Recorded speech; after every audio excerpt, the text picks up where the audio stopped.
Jeff Katz, News Radio WRVA. Richmond City Council did something last night that, frankly, was more than a little shocking.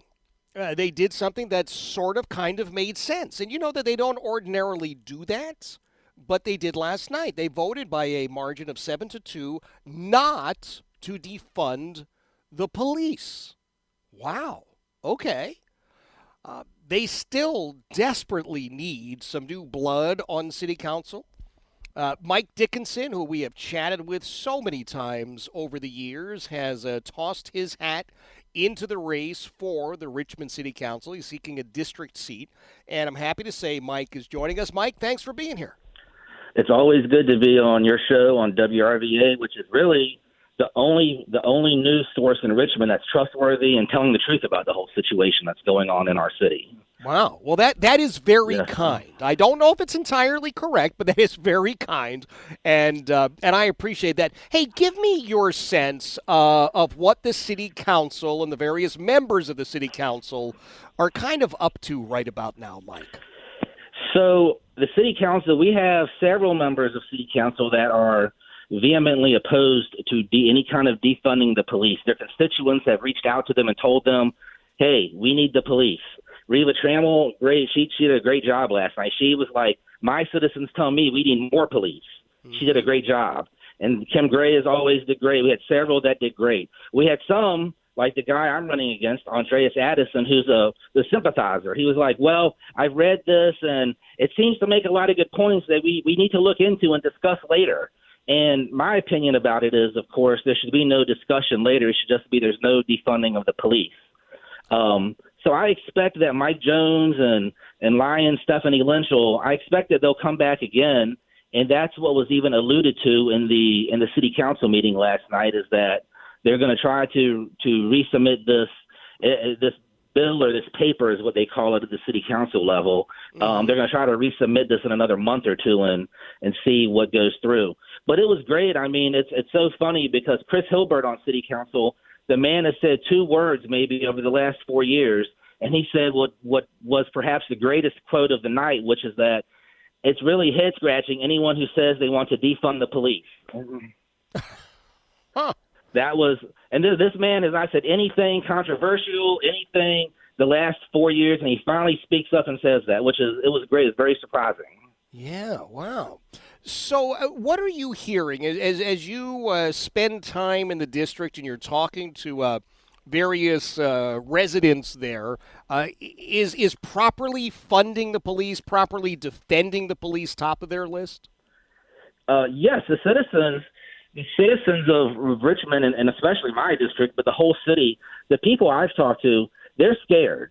I've talked to so many people inside the city and even outside the city that are afraid to come into the city right now because they don't want to get caught up in unrest or rioting or looting or any kind of protest. You know, there's articles in the paper about businesses in the city, their businesses being down 90% in sales. And it's you know, the pandemic and all of that is part of it. But another part of it is people are just afraid. And, you know, you want Richmond to be a place where, and Richmond was a very cool place, you know, where people can come and walk on the streets and feel safe, and your grandkids can come here and your nieces and nephews can come here. But now people are scared to death of the direction of Richmond's future, and especially downtown. If I was looking to expand a business, I wouldn't go anywhere near downtown Richmond right now because there's no guarantee of protection from our mayor. Our mayor is outmanned. He's outthought. He has no idea what he's doing, and he's showing that his only experience in life before becoming mayor was to be Terry McCullough's lackey. Yeah. Let me ask you to explain to everybody where your district, where this first district is. We are everywhere west of the Boulevard. Okay. We're the Fine Arts Museum, Windsor Farms, Malvern, University of Richmond area, down Patterson, down Grove, Libby Avenue. You know, we pay the bills for most of the city. You know, we have some of the highest tax producing tracts in the entire city, and we're paying for this incompetent, inept government that just goes on and on and on, and we're paying for it. We're the ones that are paying for it because we. No, I was going to say, Mike, it's interesting you talk about not just paying the bills, which is you're absolutely right. In a year, 2 years, 3 years, whoever's the mayor. It could be LeVar Stoney, although I'm sure he'll be on to his next adventure by then. But at some point, somebody's going to say, hey, we got this big stack of bills, and they're not getting paid. And somebody's going to have to stand up and say, yeah, the businesses left. There are no tourist dollars coming to town because LeVar Stoney oversaw the disgraceful ripping down of statues, not a discussion, not a way of incorporating people, but just knock everything down and scare people into, well, I guess abandoning the city. And then you have folks, as you say, in this first district that today are paying the bills. But frankly, if they're looking at a city in disarray, they're looking at City Hall that is management by crisis and lurches, don't you think they're just they're gonna cross the street at some point and go to Henrico? They'll be done with the city. Yes, many people will, and it won't surprise me. Our mayor, and it's always the liberal way, which is just to not run anything like a business. The city is not being run as a business.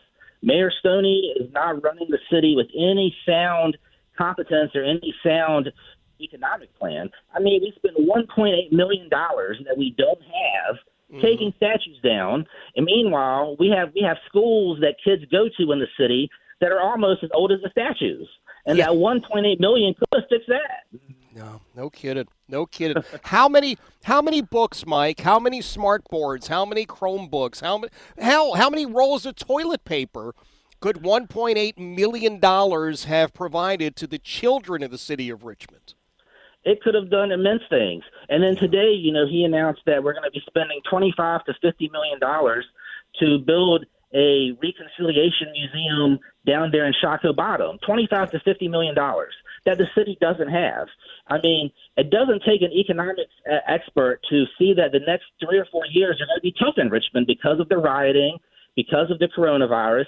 Businesses aren't going to recover that quick, and every dollar we have needs to be going towards essential services like fixing the schools, police department, before we spend on any extravagant things. Our mayor is he acts like he's a kid with a credit card in Las Vegas charging away, and not that there's any accountability for the spending that's being done. Listen, I wouldn't worry about what is or is not going to be built down in Shockoe Bottom. I'm sure he will bring the same level of competence and visionary leadership to that as he brought to the Navy Hill project. So it's probably not something you need to worry about. Hey, Mike, real fast here. We're just about out of time, but for folks who want to learn more about your campaign, what's the best way? A website? Yes, they can go to the website, which is Vote Dickinson, VOTEDICKINSON, VoteDickinson.com, or they can go to my Twitter page, which is Mike Saves Richmond, or they can go look me up on Facebook, Mike Dickinson. All right, Mike, I appreciate you being here. We will talk again as you continue your campaign. I appreciate it. It is 4:45, and in a moment, I want to share with you at least part of the editorial from today's Richmond Times-Dispatch. Now, I know there are a lot of people that go after the Times-Dispatch. Oh, my God, Jeff, it's ultra-leftist. That's all they do. Well, I think there are definitely folks there who are left of center. Heck, there are folks at WRVA who are left of center. There are folks everywhere that are left of center. But here's what I can tell you. As I read this Times-Dispatch editorial today, I thought to myself, good for you. They did a great job, and I'm going to share a part of it with you. I've already put it up on social media, and I do want you to check it out. Jeff Katz, News Radio, WRVA.